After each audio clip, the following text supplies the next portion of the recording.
It's a breeze, that's right. Welcome back to What Have You. I'm Rachel Jankovic, I'm Becca Merkel. and it's a breezy day in February on top of our hill. It's a pretty breezy day. It's pre-spring. It We're is having the pre-spring most definitely pre-spring. What is that thing where people say, winter keeps coming back in and yelling, and one more thing, and then going out and slamming the door? It's that part of winter fading, where it still comes in with a temper tantrum here and there, but it's mostly getting really optimistic out. Whenever it starts snowing now, it doesn't mean it. I super pretend I don't see it at this point. If it starts snowing now, I just am like, I guess that means we're not looking outside for today. I find myself uncomfortable commenting on the weather in such times as that. Like, meh.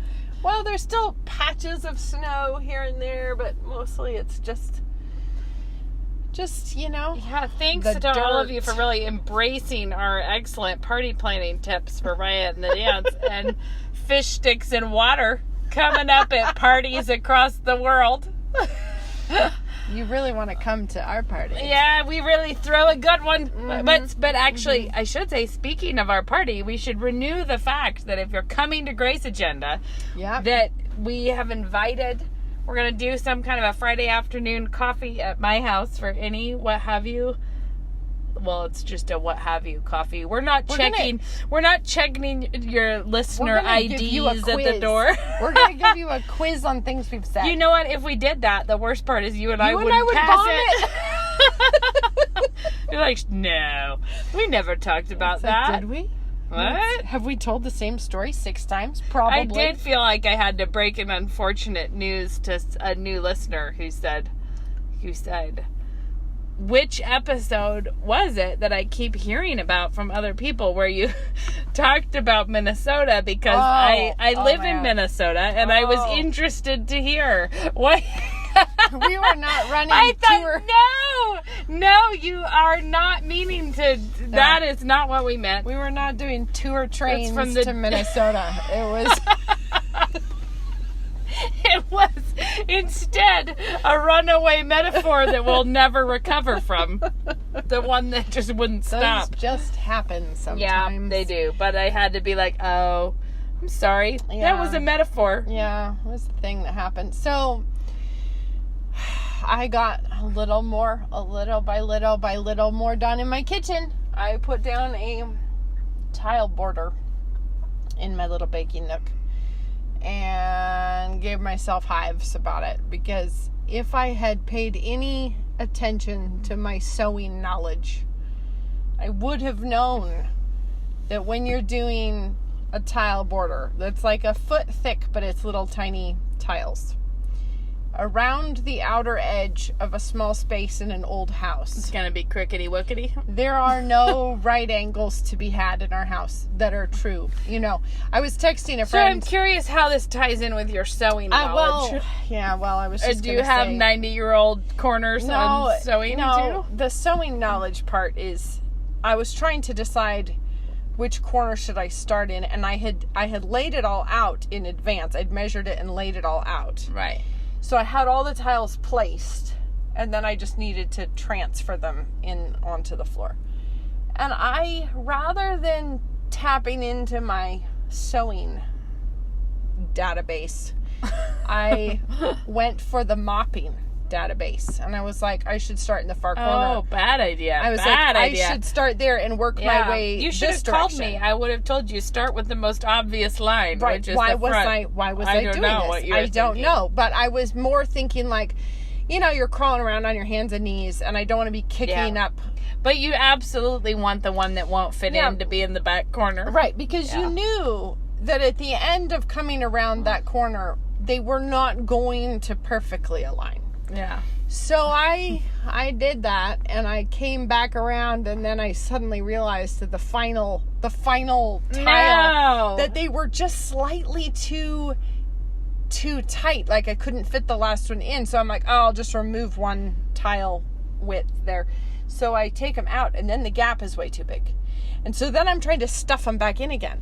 But it's this very geometric shape, and I got them in. Can you trim the tile a little bit and put it back in? No, well, so then not you now. have a little... It's all stuck down. But the thing is I got them all in, and it actually looked fine. Like, it was fine.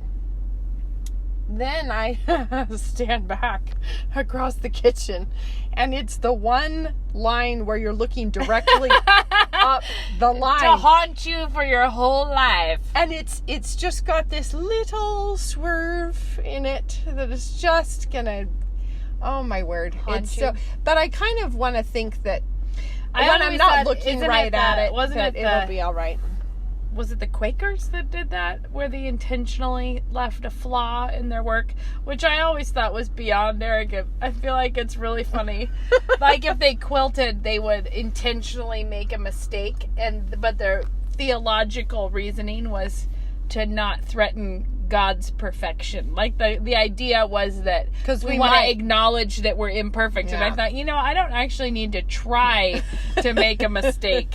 And so it seems to me like more of an overweening pride that would make you say, Lord, I'm going to do one just for you to not feel bad about. Like, this is my hubris quilt. Yeah, this is the one where I'm going to do something wrong just so people don't think I'm God. Oh, I know. And the thing is... Because my quilt is all that.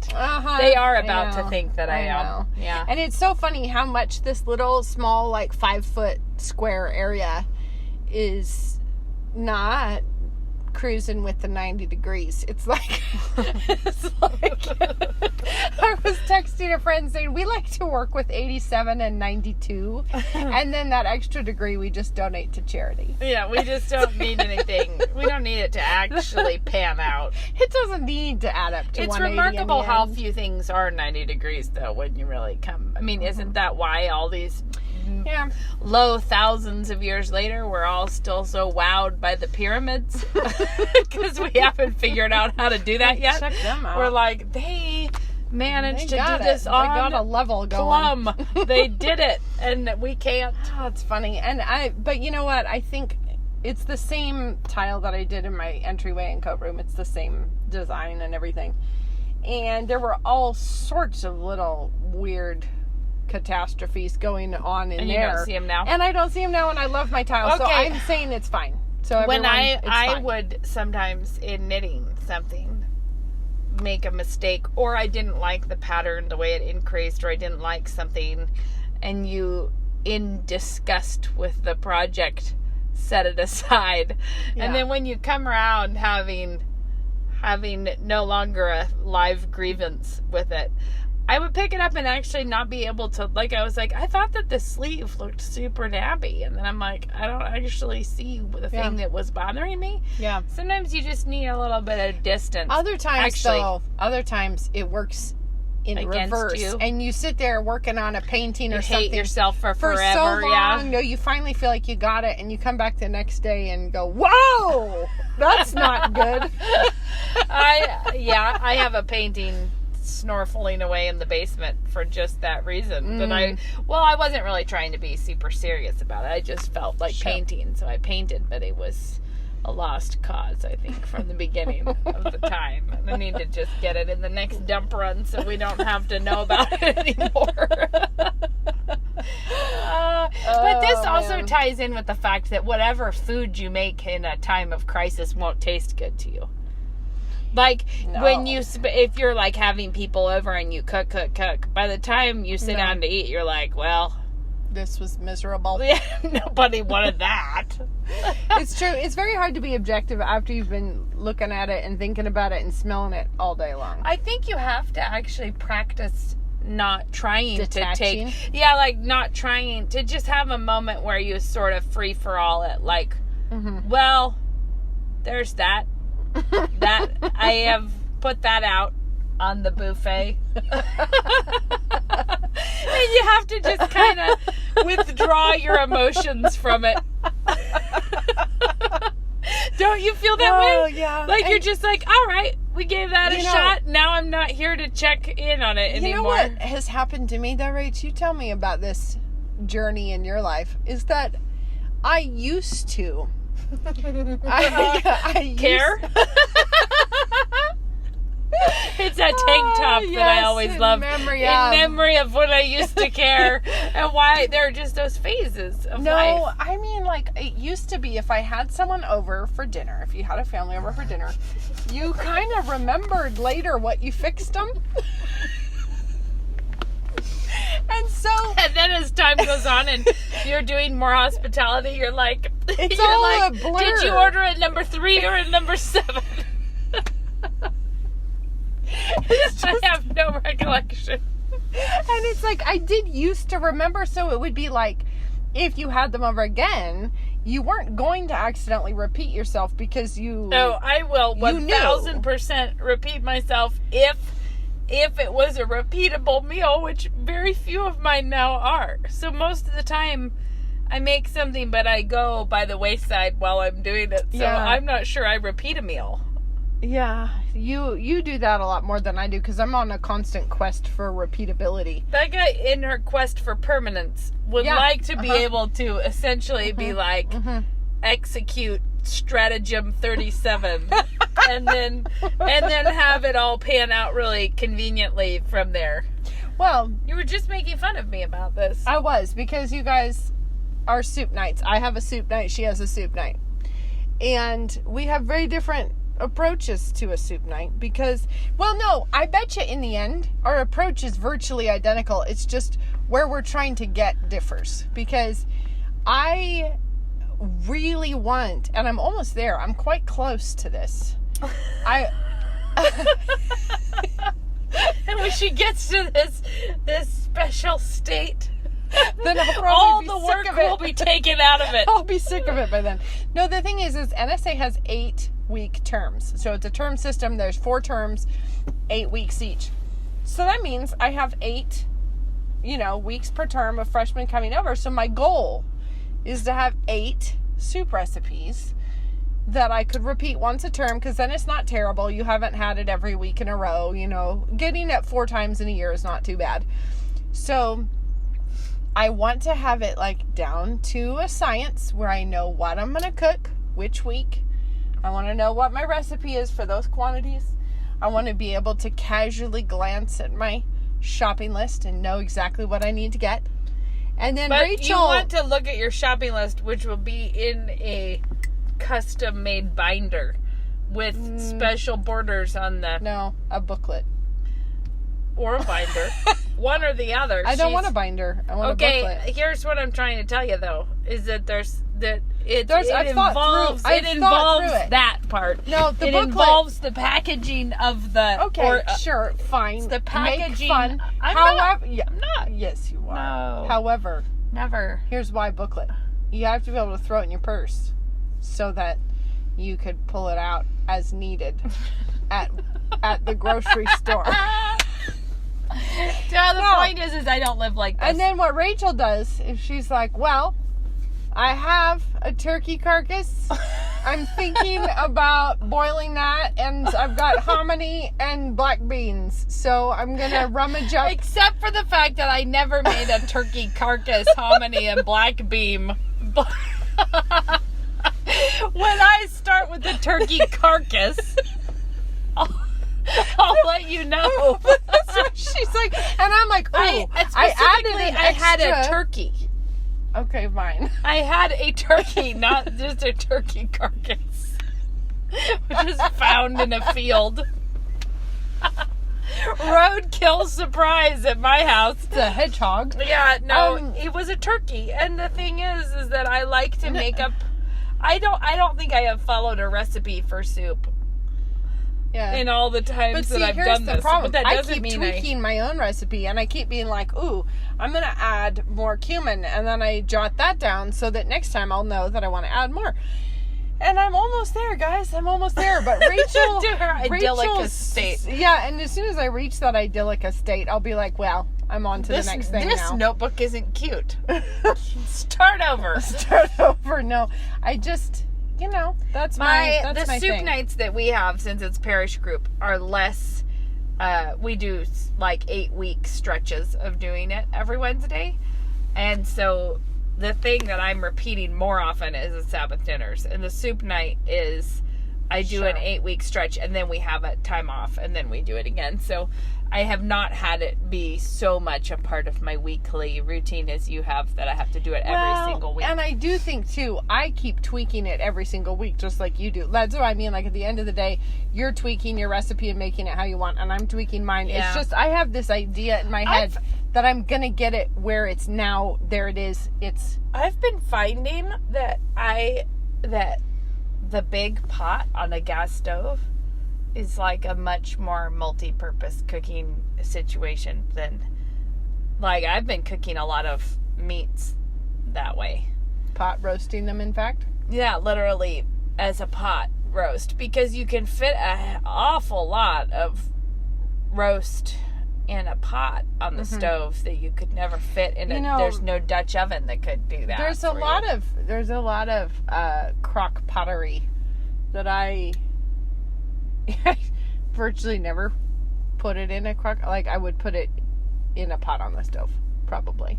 Or a Dutch sometimes oven. In the oven, but most of the time I just end up doing it on the stovetop instead of the all-day cook thing. But yeah, that's how it is.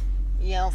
Yeah, but the reality is that by the time your guests get there, and by the time you sit down with the food, it's a real que sera kind of a moment. And then you have that every time you look at what's on your plate, and you're like, why did I do that? That's very funny. But you just have to move on, because nobody cares. But I just am saying that I remember still, like, people we had to dinner in the first few years of our marriage, where if you quizzed me now, I could probably still tell you what I served them for dinner. Do you know why that is? Do you know why? I read a study about this. Okay. It's fascinating. Okay. It's really interesting. I've wondered the same thing about really random tidbits, like that I could tell you probably what I wore the first day of school sometime in junior high, but not what I wore to church yesterday. Last week, yesterday, not sure. Would take me a little while to sort that out for you.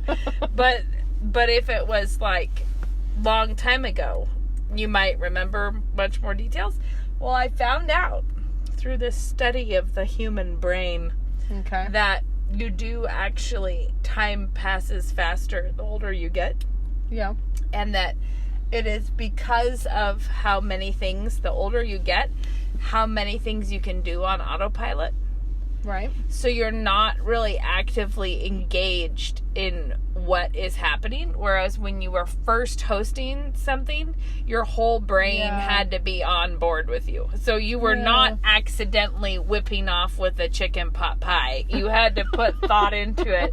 Like, you had to actively approach it with a much more meaningful disposition. Yeah. They're like, the older you get, the more things you can do without engaging your brain. Like, the more you're like, I'm going to make a pasta without being all in on that. And you just do it, and you're whatever, and it didn't rise to a memorable occasion. Can I just pause on that pasta note there and say that I made one yesterday after church, which I didn't really abide by a recipe, but you don't really need to on this one. But I don't even know how you pronounce it in Italian, but it looks like alla matriciana. So it's bucatini alla matriciana.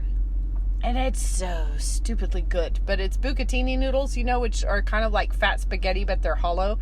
Yeah. So they're, interesting. My pasta extruder can make a bucatini. Can you? Yeah, fresh bucatini. Well, this is a with my extruder, which doesn't sound like something you should talk about. But anyway, the sauce though is bacon. I think it's more precisely, it's like a beef stomach substance, which I'm not on board with using, but it's not beef, pig. Pork you belly. really did pull me up short there. She uses bacon in place of beef stomach. Yeah. I was thinking, isn't that like tripe? Speaking of not using your whole brain, I was looking at the mountain and comparing the colors over there, and that's how I got to beef stomach. I was looking at the shadows. Anyway, it's not beef. Stop talking about beef, Rachel. It's not beef. It's like a pork belly? Bacon, is that what you meant? But I use bacon and a bunch of onions that you like caramelize, and bacon, and then it's just crushed tomatoes and salt and red pepper flakes, and it'll kill you dead. It's so good. Oh, that's Parmesan. Good to know. It's really good. Find a recipe, guys, immediately and try it because it's really good stuff. That's all. Back to your regular scheduled comments about pasta. Yeah, well, you were saying you don't just whip off with the pasta, and I was like, oh yes, no, I was saying I do yesterday. Whip off with the pasta. It's now there's so many things you could do without paying attention to it that you don't write it all down as an item of momentous occasion, like what you wore to an event is not on your top shelf mental activities anymore. No, but there was a time when you were far more self-aware, and I think as a hostess, when you're practicing a totally new skill, then more of your brain has to be totally involved in the decisions and in that. What does it mean? And did it taste good? And should I have not done that? And I think that the older I get, an example of this is that there was a time in my life when because we admire effective housekeeping. We do. That there was a time in my life when I think it shamed me far worse if somebody came to my house when it was not put together. Okay. And then at some point, that sort of shifted for me in being kind of like, yeah, well, I have a lot going on. You know what I mean? Like it's actually not worth my time to worry about this, if that makes sense. But that was a real thing. That was a real transition. Like, it used to be really hard for me to have anyone help you clean up your house or anything. You'd feel like you had to be like, sorry, I don't know how this happened. I don't know who spilled coffee and didn't, it's like you'd feel way more sensitive about that. And I think in your old age, you start stepping high, wide, and handsome. But the truth is, we still do admire good housekeeping. We're still striving for it. My point is not... We've not thrown in the towel. My point is because I think I had a less... No, we have not. That's in fact what I've been doing since dawn this morning, is trying to cleaning up. But it's the... what I meant by that is the self-consciousness rather than knowing that you're working as hard. Like, knowing that you're doing what you should be doing and you're working as hard as you can, and sometimes that shakes out in a funny way. When someone came to my house once, I'm sure I've told this story, but it was a girl that I knew needed to come over. Yeah. And had I been free to do what I wanted to have done, the house would have been looking really inviting and put together and lovely and calm, and there we could have had a great conversation about spiritual matters. But instead, it was the kind of house that all of us lived in on a weekday morning with like a laundry situation and a crazy... It was not at rest. It was not a house at rest. It was a house in transit. Yeah. And I remember it because... This is years ago now, but I remember it because it was like starting to feel yourself having the capacity to freak out about it, like where you're like, it's not going to... I can feel the opportunity arising for me to just go around the bend with a peevish spirit about this. And then probably because it is in moments like that when you're dangling on a precipice that you start unfolding things like I don't know, but it's just when you pick up a napkin and find a bunch of peanut shells under it. It's that kind of moment where you're just teetering on the brink of blaming everyone else. You want to be like, who doesn't care about our testimony?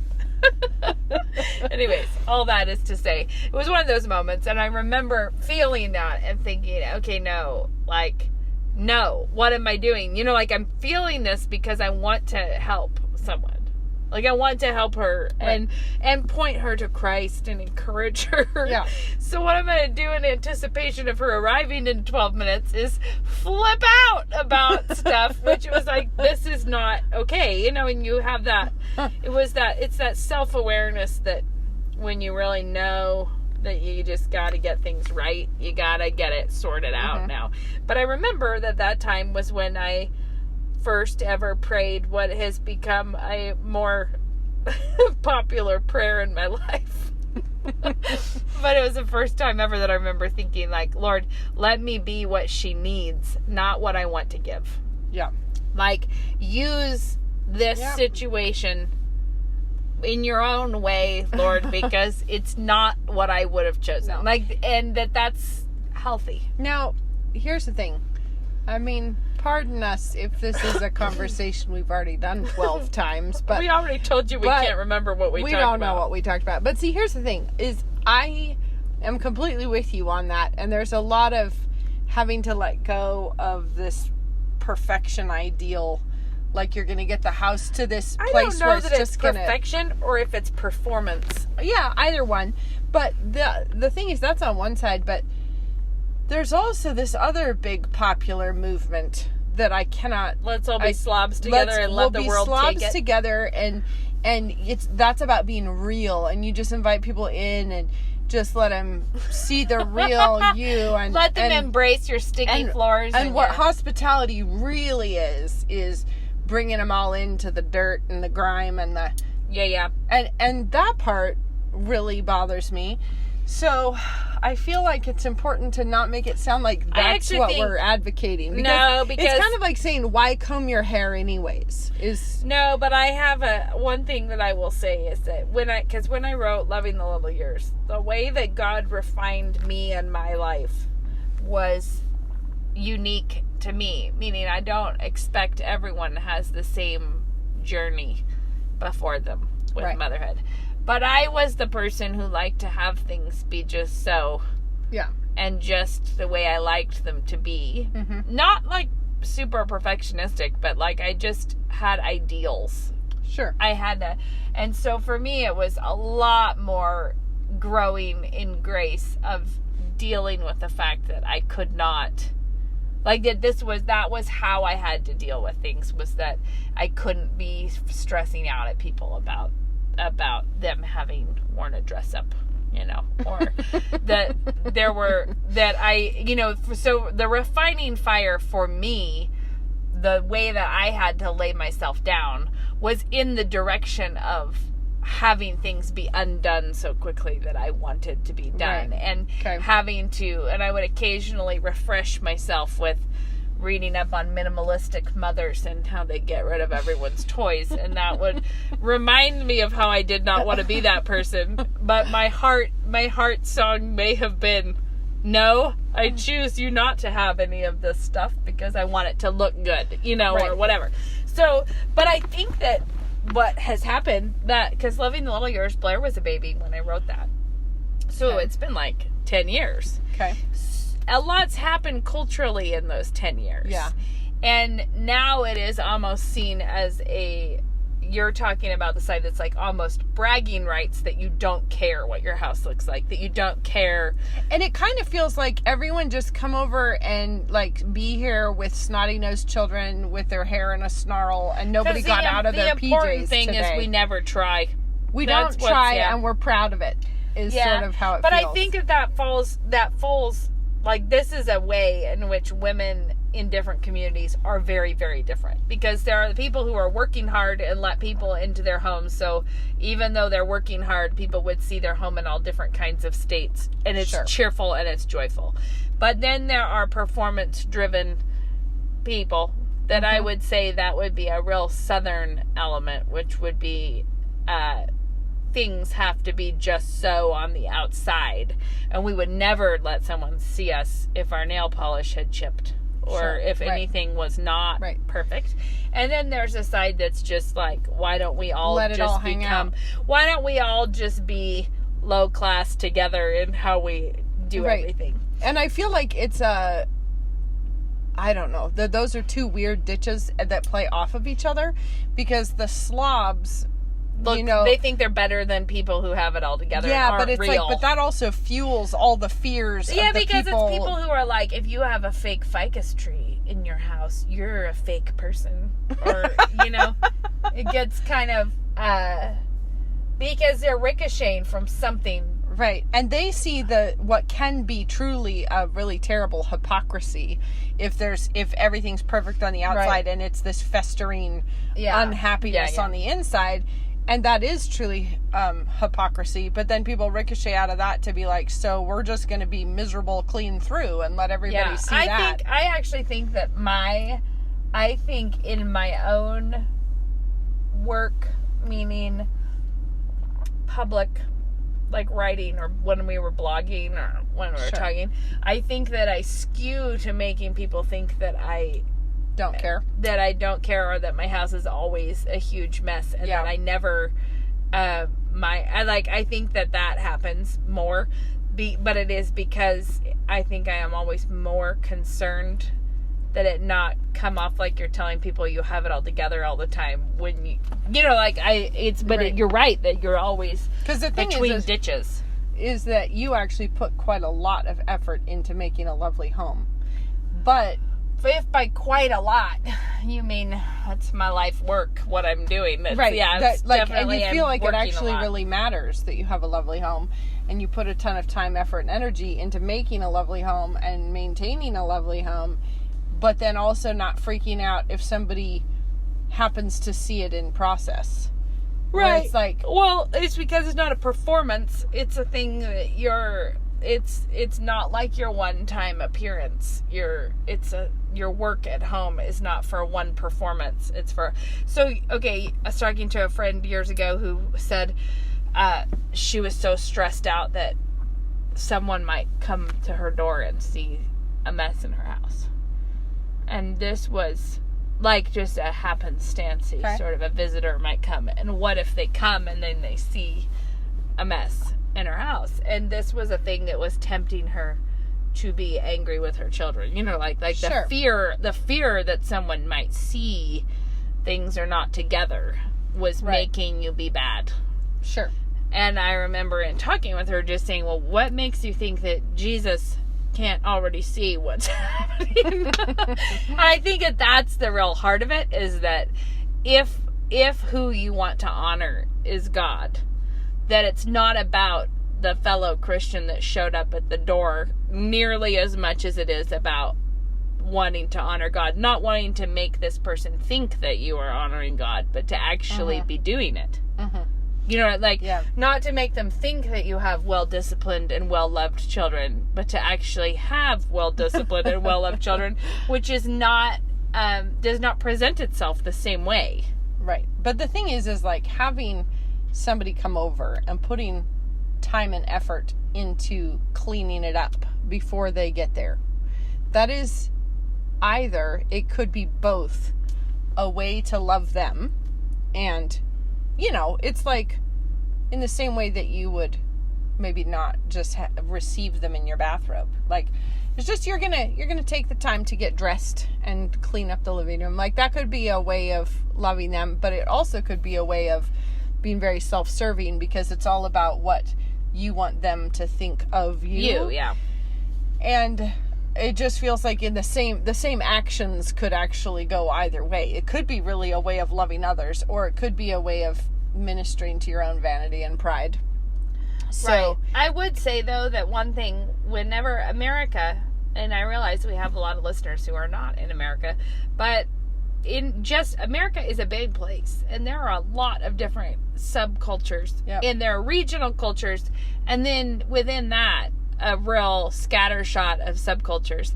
And one thing, because we're in Idaho, we have this really bizarre, there's not much here before us. It's not a really old. Right, like our oldest houses here are probably 130 years old or something. Well, mine is 1890, and it's one of the first houses in Moscow. So 130 years old is our oldest, because it's like farmhouses here, and there are barns and things from that same era. And then not immediately right here, but there's like Catalda Mission, which was the Indians, but that wasn't that wasn't much earlier. That was pretty 30 years earlier or something. And so, and they typically, the Native Americans here did not, they were nomadic. Yeah. Yes. So they did not like build an infrastructure here. No. So what we have here is like, it's still kind of the Wild West in a lot of ways. There is no established, like, and that's different if you live on the East Coast or if you're like in places that are older in the South. Than here in the South, then there is different cultural norms. And one of the things that is unique and fun about being where we are has been that we're really building. Yep. We're really building culture. We're not ripping down old customs. And so we have a kind of a privilege of seeing things in other culture groups where you say, oh, that's really admirable. We should try to do that. And we think it's admirable because it is God honoring. It's like that. Right. And even if it's gone to seed in some other place, you can think like, okay, that's a neat tradition or that's a neat way to do something. It's always that like you have to adapt it because there's no way of just lifting it out of its context, its cultural context, and plunking it down here and having it work the same way. You know, like no, but I feel like it's like when my kids were little, we tried a lot of traditions, like things that sounded fun, and some of them stick. Yeah. So sometimes you're like, that's a neat idea. I should try to do that. And then you're like, Yeah. And weirdly, I can think of it, sometimes it's really minor things. Like, I don't mean this in any, like it has to be really momentous stuff. I just think there are things that you're like, oh, that's lovely. Like, if you stay at someone's house and they do something very thoughtful. Yep. You're like, that's lovely. File that away for when I stay at, when I have someone in my house and I would like to do that. You know, like I would like it to be, I would like to be hospitable in that same way. And I think that that's what is such a benefit of Christian community is that we do get to give each other ideas and use each other's ideas. And adapt. And that's true even if you live in a place with all sorts of history and tradition. But you may be up against it more than we are because we do live in the Wild West. Here we are looking out at blank fields. Just fields. There was a fox out here the other day. Well, that's awesome. I was quite pleased with that. I have not seen a fox out on the town here yet, so that was fun. No, but it is true that there's this kind of sense of we don't have really rigorous societal expectations for each other. And people come from all kinds of different places to here with all of their own societal, like wherever, whatever they've learned. Yeah. We're very much like, it's a new mix all the time. Yeah, but I do think that generationally this happens as well, and each generation is going to admire sort of different things. And I do feel like the young mothers of right this minute seem to me to be a little bit more invested in the we're just going to be real and let it all hang out side of things. Really? Than in the ultra performance oriented? No, it's performance oriented only within the realm of social media. It's like that's actually kind of a standing everybody knows that. That's a different version of the cars in front of like total, like really nice, expensive, flashy cars in front of total hovels of houses where you're like, are you actually not expecting anyone to ever trace this back to its source? The thing you're only planning on being seen in the mall parking lot. I do think though that like that's kind of a trope now. It's like everybody knows that you stage the photo, you crop the photo, you adjust the light of the photo, and then you make everybody think that's your life. And that's standard enough now that it's kind of everybody knows that your house is pitted out and you just did one little corner vignette of your Bible reading or something. I don't know. Like, I just feel like that's kind of, there is that side of things, but I feel like I'm just seeing a lot more of the, who cares? Why does this matter anyways? We're just real over here. And I feel like that's just a really sort of destructive. So let's talk about what is the middle ground on that. Like, what does it look like to, like, I know in my own life, I would rather, if I could choose all the things that I do think you can have together, like I think it's possible, to have your house together, your hospitality lovely, and also have not be hiding any dark attitudes and things that you leaked at your children. Because let's be real, guys. Yeah. When you're having a lot of people over, is there anything more likely than that you sort of get testy with those around those you? nearest and dearest. And it's those, it was always a joke. It was always a joke when you answer the phone. When it's like, well, I don't know why you're talking like that. Hello?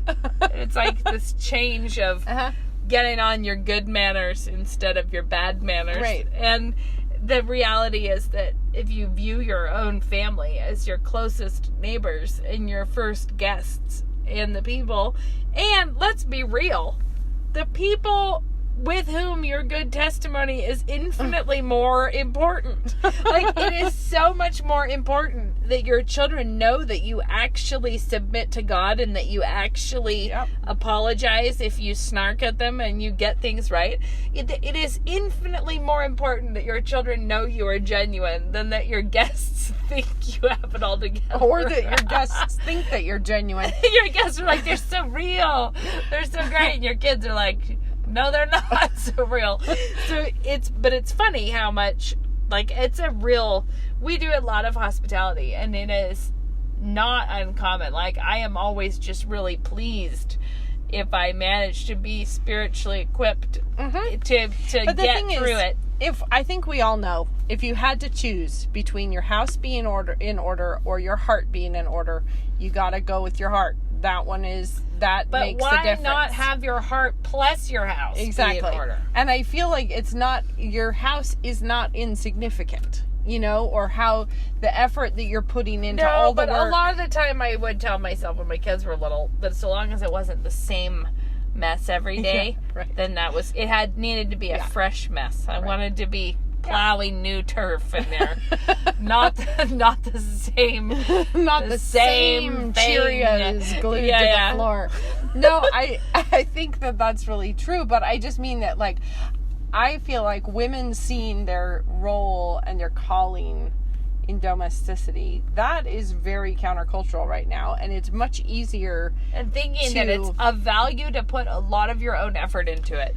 Yep. To think that it's of value and that it's actually worthwhile work, and to see, like, creating beauty as an actual God-honoring activity. Well, we just were reading about the temple, and you have to think in the Bible Reading Challenge, you have to think that God doesn't give us the impression that he careth not. Well, I mean, even just look at the world around us. Like, natural law is sort of shouting at us that God loves beauty, and also that it's not easy. There's a lot of dirt involved. Dirt is a necessary ingredient in the world. I don't think I'll ever forget. I think I was morning sick when Mom came over, and she will never forget, which is why I will never forget. She was like, went to sweep for me or something, and swept out a full-fledged apple core just rolling across the floor, and that Blair then went to get her sneakers. Blair was just a toddler at the time. Got him out of the fridge. And Mom was like, what? And she was like, well, they were hot. Luckily we pulled out of that era. Nosedive. Nobody's putting their sweaty sneakers in the fridge. I was in one of those house cleaning books that we read in January. One of those. Yeah, I never got a good one this year. Yeah, it had these I little accidentally vignettes. bought the one I hate. Oh, snap. It was a really dark time. Well, this was a little vignettes of real people writing in about their embarrassing house cleaning failures, but one that really killed me was I think her husband was a farmer or something, and he had come in and taken a shower in the off bathroom, the one that you don't use all the time. The double extra. The extra one, and he'd taken a shower and then, had moved on with life, and she had not gone in for like a week or, I don't know, long enough.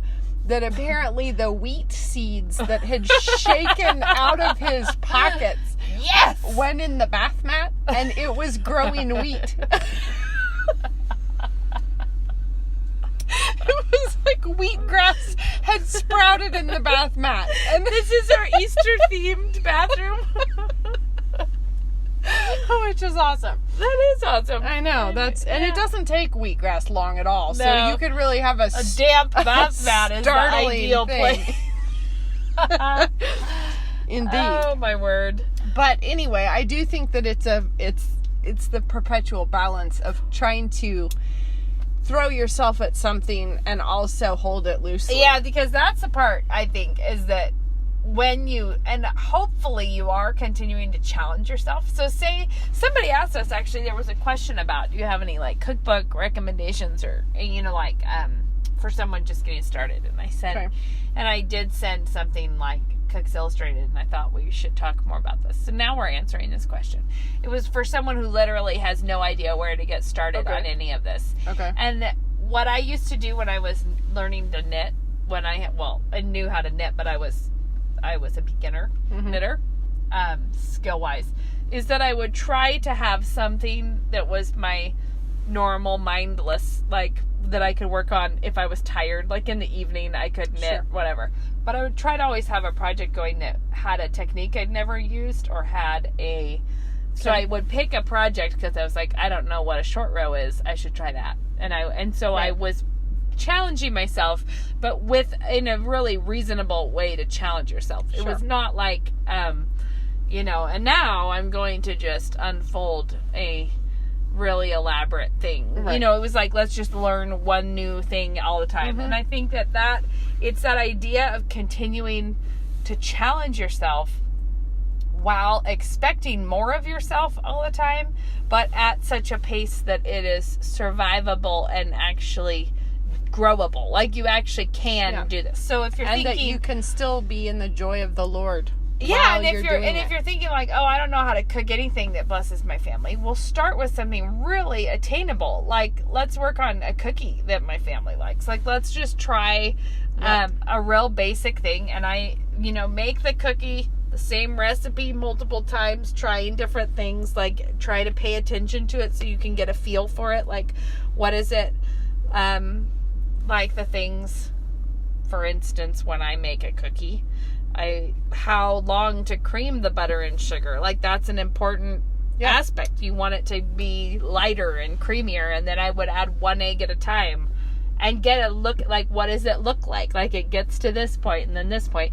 And then you make it and you see what effect that had. And you're like, you're actually organically growing your understanding. It's not like deciding, well, now I have to be a pastry chef. It's like, let me learn about this like, at a pace that's very learnable. Belle, on Sundays, we always do a random family lunch after church, and Belle often does stuffed mushrooms for us as an hors d'oeuvre before, because we're always taking forever to I just saw a quote that was, life's too short to stuff a mushroom. That's so funny. We do it like every week. And she is our sort of designated mushroom stuffer professional. And so she's gotten really good at it, but she just keeps tweaking it, where it's like, oh, I'm going to try like baking the caps a little bit before I stuff them this week. Or then she'll be like, I really like the small ones. And so if Ben's running to the store to grab, whatever before we're cooking, because we never manage to get it all on the same run. I think we have to go to the store like 3 times in order to execute a Sunday lunch. Anyway, she's like, make sure you get the small ones, because, she likes those more. And then she's going to chop it up a little bit finer this week. And we're going to try it with a little different kind of cheese in there. And, it's just until you finally get it. See, we're back full circle until you have it the way you want it. And it's repeatable. I think that, though, I remember a phase in my early life where I was married, so... Early married life. Where I just was like, you know what I want to be able to do? I want to be able to buy whatever meat I wanted and know how to cook it. Like, I want to be able to be at the grocery store and be like, here's a whole chicken, this is what I'll do with it. Or whether this is an obscure roast, but I know what I would do with it. This might be a beef belly. Yeah, if it's a beef belly, I'm going to leave it for Becca. But the idea being like, I know my way around different things. And in that phase, when I was trying to do that, I did spend more time researching. Like, I think I was like, I need to be able to cut up a whole chicken. Yeah. Like, I want to start from a whole chicken and cut it into pieces and fry those pieces, which I did. I don't think I ever became an expert chicken fryer. No, but we don't actually love it enough to try. So, but my point is that think of yourself as needing a long-term education. We talked about this. I want to be good at this by the time I'm 80 is not the same pace as by next Tuesday I need to be an expert homemaker. It's like you're taking in information as you go, learning as you go, and some things don't appear to be your most useful tidbits. Like, you did it for a phase and then you're like, I'm not sure why I thought that was so great. I think other women can be such a resource in that, and they can also be such a distraction. Yeah. Because there's the groups, like women who actually are spurring each other on, and then there's the ones who all get together to tell each other it's okay, it's all... Or there's the not spurring each other on. There's trying to feel better about yourself by crushing the dreams of others. Okay, there's that one too. That's a more sinful take on the happy competition. One thing that I think is wonderful here in our own community that I'm really thankful for is that if you live in community with a lot of very capable, smart, and gifted women who are giving themselves to like working in their homes and working... Just to be clear, they might be working somewhere else also. Sure. My point is they value their role in the home. Yeah. And given that, it raises the bar for everyone because your excuses are very minimal. Like, if you wanted to be like, well, I had no way to learn how to make bread. Everybody, you could look at like 50 different women that you see every Sunday morning. You'd be like, I'd be happy to teach you that. You know, you actually don't have an excuse. And so there's an element where you want to be like, I compare it to running partners. You want to be the fellowship and camaraderie and encouragement on the way. But if it turns into a competition between you and someone else, then something is going wrong. But then there's also there's the like, look around you at what the other women that you know and admire what they're doing. But look further out than that too, because the world is so big. And there are so many other, even if it's things like, I really love that bread that I can get down at the co-op. I need to try to figure out how they make that one. It doesn't have to only be with salted French. Yeah, that's good stuff. Yeah. And so, it's like that, or it's like traveling, how it really just expands your horizons. Remember, yes, and you want to appreciate lots of different things, but one of the things when you said look bigger, one thing I would say is have an imagination that goes way beyond what you can see right beside you. Like, think in terms of what is the kind of home that would bless your husband and your children, and what are the kinds of things that would be involved in that home. Like, what are the ways that... And some of the time they have no idea. Like, no, if you gotta ask all them, figure it out together. Yeah, and sometimes it requires you to be the creative visionary and be trying to think of things that like would bless your husband, but that he wouldn't have been able to tell you ahead of time that he would like, because he didn't know he would. He didn't have that imagination yet to know that that was a thing that would really bless him. Right. And I think it's just that thing of, you want to keep trying, keep learning. Don't be afraid to actually make like a bucket list type thing of, although bucket list is usually by the time you die. I just mean more immediate. What are the things you want to be learning and working on? And I go through phases where I'm like, this is the era where I'm working on, whatever. And you can't get to all of it all at the same time. No, I went through a big binge of working on soups because of a Slovenian beef soup that got our attention, and I started thinking it was fun to make egg noodles. Even though I already know how to make pasta, I make pasta, I want it... Whoa, there went your earring. Oh, is that what that was? Yeah. Where did it go? Right down the crack of the chair. Anyways, I would make the egg noodles in a well, like on the countertop, like a flour well, and just knead it by hand and roll it out and cut them, because I thought that it was a fun It's like, oh, this is a different way, like a more primitive noodle.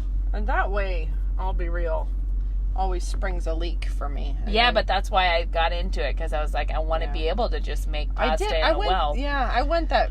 Helps went if you do it on a cutting board. You need a non-super slickery surface so that it doesn't, because there's nothing like a paper mache egg flying off the counter, because it's just egg and flour. I know. And when it's too runny and it comes guzzling off the edge of the counter, and it moves much faster than you feel like an egg should ever move. It does. But my point is, if it captures your attention or your interest, try it, act on it, and see what people think of it, and try it, like just sort of... Even if it's things like flower arranging, or getting good at setting a table, or sewing tablecloths, or learning to make noodles, whatever it is. Right, just, all of it. Be interesting. Yeah. And be interested. Be interesting and get better, and then don't panic and die if somebody happens to see you in process. Yeah, and think about it being like it's a long journey. And it's not, all of it is not made up of fascinating details. A lot of it is made up of like, well, there was that time when I was into that. That was weird. That kind of fizzled out. I don't know what but the reality is you still learned something from that. This is, weirdly, I'm going to bring this around to Marie Kondo, who, her book was so weird. But at the same time, plenty of interesting things to think about in it. My big takeaway was not to think all of my things themselves as though they possessed a spirit. Right. But it actually was interesting to think you can think like that was not a waste when you learned something. And later on in life, I have referenced failures of mine probably more often than successes in terms of things that you learned where you're like, that won't work, I'm not going to go that way again because of how badly it went that. Where you learned something, and to not act like it had no value because it was not the finished product. Yeah, exactly. And you're like, so maybe you don't love the big display you put on your wall that you were trying to really decorate up, and then you're like, this isn't good. It does not mean that you should not worry about decorating ever again, and you're bad at it. It means... okay, you tried that, and that's not your thing. So now try something else. File that away and move on with the knowledge. Exactly. Yeah, so we really just stuck to one topic there. Yeah, we did. So do you have a tip before we sign off? No.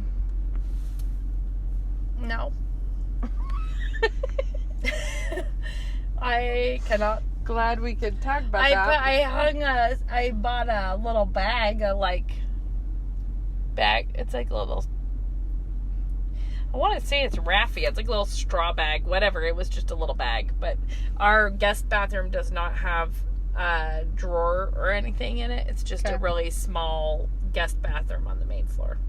So I got that in there to hang in the bathroom for any guest necessities such as Band-Aids and Tylenol and Advil. Smart. And that's a great idea. Mom used to do that in her top drawer, like the emergency when your guests all come and they have a toenail problem, or they need a tweezer, or hairspray, or something odd that you never thought of having on hand. No, that's a great idea. Yeah, I did that. I like it. I have recently done that, and it's not really completed in terms of outfit, but I bought those like travel Advil and Tylenol to throw in there. I might steal that someday when I have a guest bath. All right. Feel free, because it didn't have a drawer. It was like a little purse thing that looks kind of like a fishing bag or something. It kind of has some, I don't know. It's working in the meantime. Kitchen is our big thing, and then after the kitchen, it's on to the bathroom scene. So I'll file this one away, and you can remind me of that 18 years from now when we get to the bathroom. All right. Sounds good. Everyone. Wait, you just put me on the spot with the tip, and you didn't put yourself on it. I didn't. Oh, no, Becca, you had a tip. Alla matriciana. All right. Bucatini alla matriciana, and it is not anything to do with beef. Or stomachs. No, well, it could be, but only pork belly. But don't do that. Just use bacon. You'll be happy you did. All right. Until next time. Bye. Bye.